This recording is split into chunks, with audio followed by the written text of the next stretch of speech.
Everyone, meet the Swarm. Hi, Swarm. The Swarm is a delightful new infestation in the No Man's Sky universe. They're imposing, they're organized, and they gotta go. Before we dive in, this video is sponsored by Hello Games. You know, the people who made that one game I play sometimes. Hello. This is not like your average enemy encounter. The Swarm is a sprawling community war campaign. We've had our fair share of intense combat-related missions added to this ever-expanding space buffet, including Rocky Balboa, The Invisible Dog, Aftermath of an Alien Movie, The Trench Run, Robert. But this is undoubtedly the biggest, most dangerous, and yet most inviting.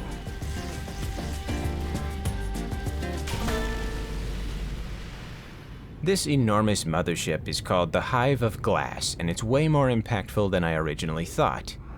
It feels like an evolution of the standard expedition model, and just might be the perfect time for a wave of new players to join in, which I hope happens because there are too many bugs for me to handle by myself.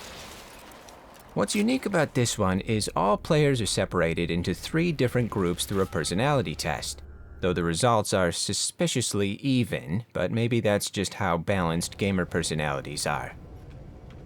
This classification represents your team for the duration of the expedition as well as your color scheme. I hope you're used to looking at LCD screens because you're going to be seeing a lot of RGB. Upon approaching the Hive of Glass for the first time, I realized, aw, they're shy. The early journey involved passing through the scruffy-looking nerf herder system, which I took as a good sign. There were moments that were absolute chaos, but temporarily turning off multiplayer was the quick fix. Sometimes the Swarm can be intimidating, but sometimes they can be little cowards.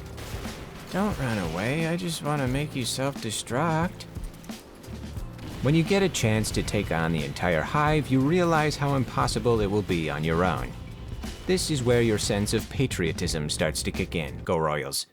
As with much of the story missions in No Man's Sky, there are times when it feels like an absolute fever dream.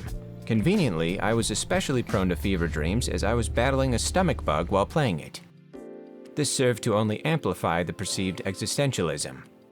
You know, if you think about it, we're all like insects. Hard on the outside, soft on the inside. Although the expedition tracker makes it seem like it's a short one, this may end up being the biggest one yet. The battle against the Swarm will keep going until we collectively beat back the Hive of Glass, or we decide that they're chill and can stay. I would actually be perfectly fine with them sticking around because I always like more options for dangerous encounters.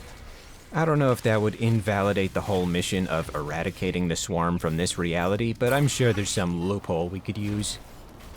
As far as single-player updates are concerned, you can still find these pesky critters in the standard game modes on dissonant planets. One of the ways to locate them is by using the Colossus radar to scan for swarm wreckage.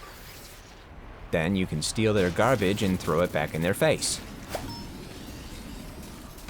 As with all expeditions, there's cool rewards like this inconspicuous flight pack, available in all these distinct color. But I feel for this particular expedition, the reward of immortalizing the winning team in the anomaly will be more than enough. Go Royals.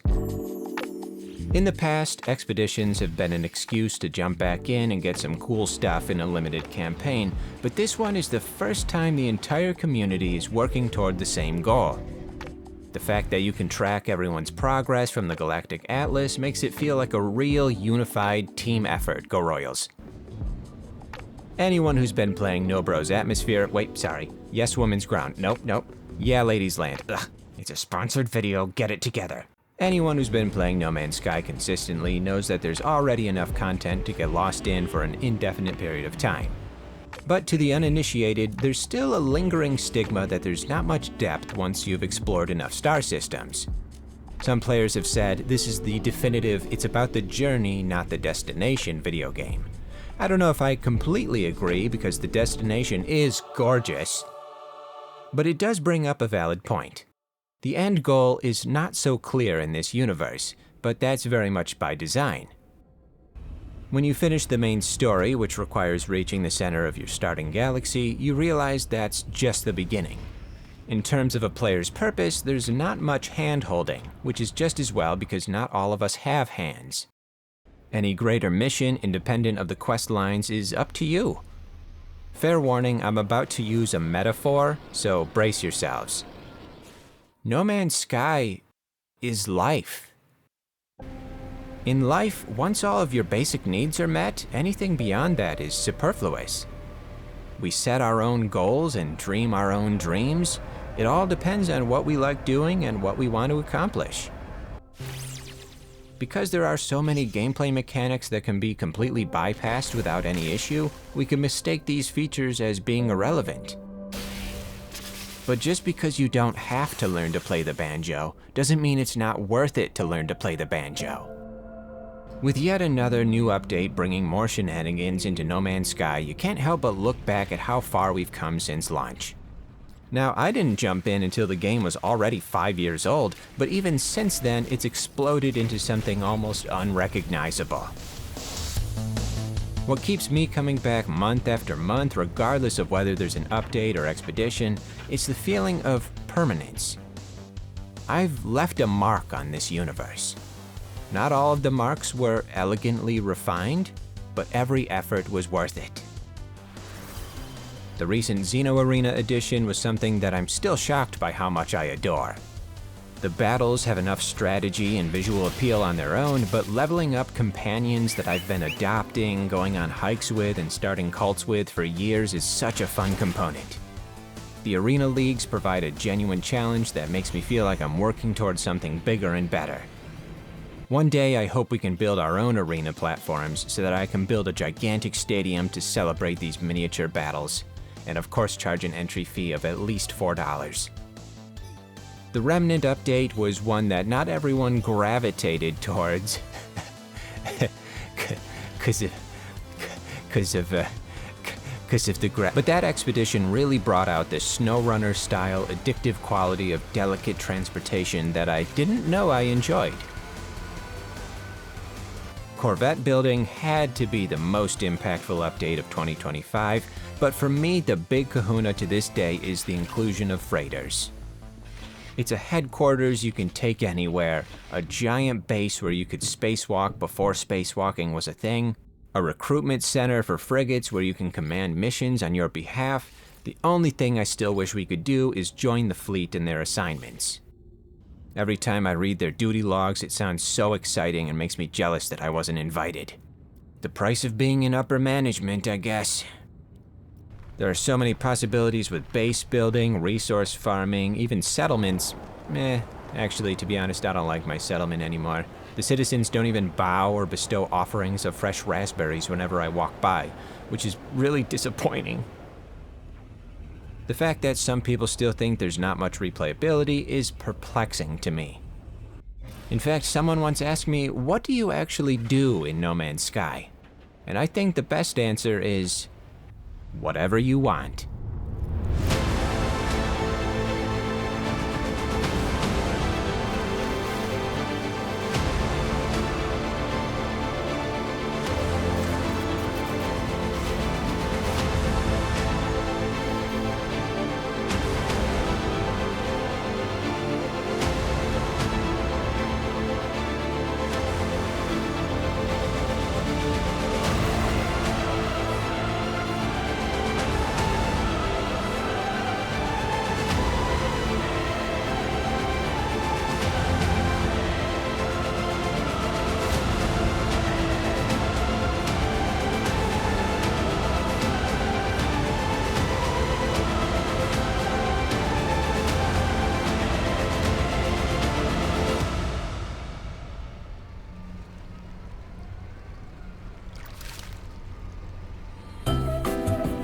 If you've been considering finally playing No Man's Sky, don't wait any longer. Every second you wait, another player is discovering a new planet and naming it something like Steve or whatever.